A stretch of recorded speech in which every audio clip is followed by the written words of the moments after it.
아, 참. 우리 정순 할머니 이야기예요. 일은 90의 나이지만 새벽 4시에 눈을 뜨면 몸이 먼저 움직이죠.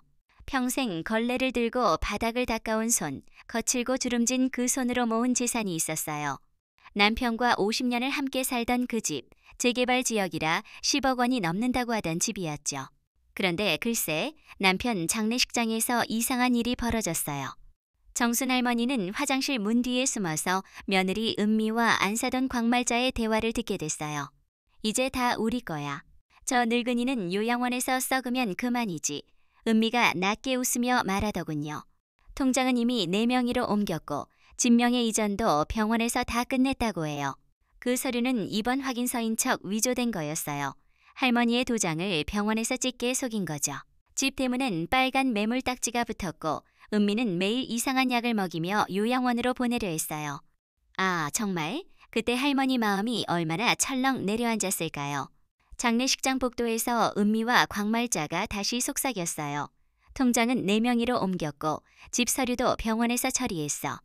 그 양반 도장 받는 건 쉬웠어. 배성규라는 병원 행정과 사람이 서류를 완벽히 준비했다고 하더군요. 할머니는 그 말을 듣고 입을 손으로 막았어요. 비명이 나올 뻔했죠. 평생 새벽부터 빌딩 바닥을 닦아 모은 돈, 그 집을 이제 며느리가 훔쳐가려는 거예요. 남편 영정 앞에 앉아있을 때도 눈물이 안 나왔는데 그제야 두려움의 눈물이 흘렀어요. 여보, 우리가 뭘 잘못했나? 할머니가 중얼거렸죠. 그 장례식장에 박도만 변호사라는 분이 조문을 오셨어요. 빌딩관리회사 고문 변호사로 새벽에 할머니가 바닥 닦는 걸 자주 보셨대요. 어머니 생각이 나서 늘 따뜻한 인사를 건네곤 했죠. 복도에서 은미와 광말자의 수상한 대화를 우연히 듣고 할머니에게 명함을 건네셨어요. 도움이 필요하시면 연락 주십시오. 할머니는 그때 멍하니 명함만 주머니에 넣었어요. 장례식이 끝나고 4개월 지났을까? 할머니는 여전히 새벽 4시에 일어나 청소하러 나갔어요. 월급 150만 원으로 살아가야 했으니까요. 낡은 작업복 입고 고무장갑 끼고 헌 운동화 신고 빌딩으로 갔죠. 5층 복도부터 무릎 꿇고 걸레질 시작했어요. 물 뚝뚝 떨어지고 세제 냄새 코를 찌르는데 손은 차갑게 식어도 멈추지 않았어요. 사람 손때 묻은 건 이렇게 닦으면 반짝이는데 사람 마음은 왜 이렇게 더러운가 싶었죠. 며느리의 차가운 목소리가 자꾸 떠올라요. 그 빌딩 앞을 지나던 손주 지우가 들러 인사했어요. 17살 지우, 학교 가방 메고 밝게 웃으며 할머니 학교 가요 하더군요. 할머니는 거친 손으로 지우 머리를 쓰다듬었어요. 이 아이만큼은 착하게 자라줘서 다행이다 싶었죠. 그런데 지우가 걱정스럽게 물었어요. 할머니, 요즘 괜찮으세요? 엄마가 이상해요. 밤에 누구랑 통화하고 할머니는 아이 걱정시킬까봐 바쁘니까 그렇지 하며 웃었지만 가슴이 철렁했어요. 집으로 돌아오니 은미가 대문 앞에 서 있었어요. 과일 바구니 들고 밝게 웃으며 어머님 오셨어요 하더군요. 장바구니 빼앗아 들고 병원 일은 제가 처리할게요. 도장만 찍으시면 돼요 해요. 할머니 등골이 오싹했죠. 그날부터 은미는 자꾸 병원에 데려가려 했어요. 그런데 어느 날 청소하다 허리가 욱신거려 주저앉았어요. 동료가 구급차 부르고 병원으로 실려갔죠. 의사가 허리 디스크 심해요. 입원하세요 하더군요. 할머니는 일 못하면 돈이 없어 반대했지만 어쩔 수 없이 입원했어요. 병실에 은미가 왔어요. 죽 끓여와서 숟가락으로 떠먹여주고 손 닦아주고 베개 정돈해주며 친어머니나 다름없어요 하더군요. 할머니는 혼란스러웠어요. 정말 나쁜 사람일까? 그런데 배성규라는 사람이 들어왔어요. 입원 확인서예요. 도장 찍으세요. 글씨자가 잘 안 보이는데 은미가 그냥 확인서예요 하며 도장을 가져와 찍게 했어요. 할머니 손 떨렸지만 거부하기 어려웠죠. 그 서류가 후견인 지정서였어요. 통장 관리 권한이 넘어간 거예요. 퇴원 후 집에 오니 냉장고 위 통장이 없었어요. 아들 도연에게 전화하니 은행에 맡겼어요. 안전하게 하더군요. 은행 가보니 계좌가 후견인 명의로 관리된대요. 도장이 찍힌 서류가 10월 15일자 병원에서 찍던 날이었죠. 할머니 다리 후들거려 벤치에 주저앉았어요. 며느리가 준 약은 혈압약인 척 수면 진정제였어요. 지우가 검색해 알려줬죠.